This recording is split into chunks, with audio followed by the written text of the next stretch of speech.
प्रभावित क्षेत्रों की युवतियों को रोजगार से जोड़ने की दिशा में जिला प्रशासन और पुलिस द्वारा की गई पहल रंग ला रही है। थाना परसवाड़ा क्षेत्र में आयोजित एकल सुविधा केंद्र रोजगार मेले के माध्यम से टाटा इलेक्ट्रॉनिक्स बेंगलोर के लिए चयनित 40 युवतियों को रविवार 15 मार्च को बस के माध्यम से रवाना किया गया।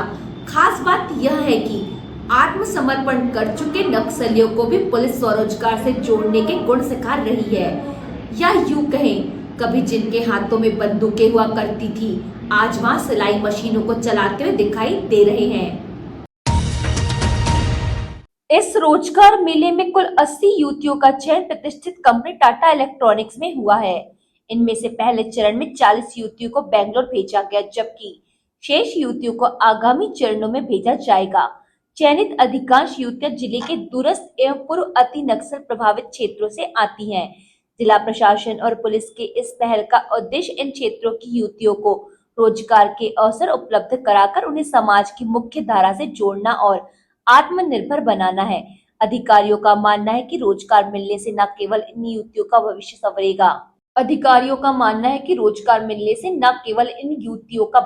सकेगा, बल्कि उनके परिवार और पूरे क्षेत्र के लिए भी यह एक सकारात्मक संदेश होगा। रोजगार मेले के माध्यम से चयनित युवतियों को शुभकामनाएं देते हुए अधिकारियों ने कहा कि वे अपने कार्य क्षेत्र में मेहनत और लगन से कार्य कर जिले और प्रदेश का नाम रोशन करेंगी।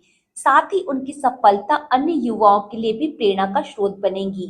जिला प्रशासन और बालाघाट पुलिस ने चयनित सभी युवतियों के उज्जवल भविष्य की कामना करते हुए बताया कि आगे भी इस तरह रोजगार मेलों का आयोजन कर जिले के युवाओं को रोजगार के अवसर उपलब्ध कराए जाते रहेंगे, ताकि अधिक से अधिक युवा आत्मनिर्भर बन सके। देखिए, जो मध्य प्रदेश सरकार की आत्मसमर्पण और पुनर्वास नीति है, उसके तहत एक बहुत महत्वपूर्ण बिंदु है स्किल डेवलपमेंट का।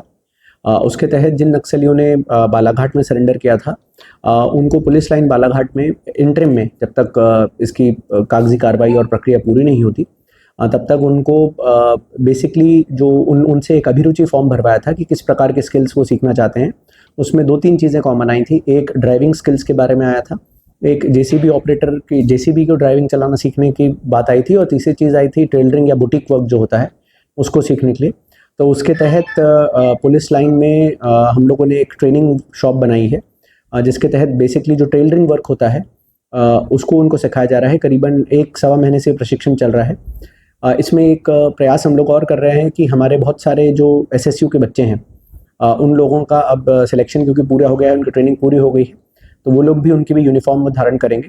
तो हम लोग का प्रयास रहेगा कि जिन नक्सलियों ने आत्मसमर्पण किया है और जिनका आत्मसमर्पण एक्सेप्ट हो गया है, क्योंकि उन्होंने ये स्किल सीखी है, तो उनकी इस स्किल को यूटिलाइज करके जो हमारे एसएसयू के बच्चे हैं और उनको जिस चीज़ की यूनिफॉर्म बननी है वो उनकी मदद से की जाए, तो इससे 2 फायदे होंगे।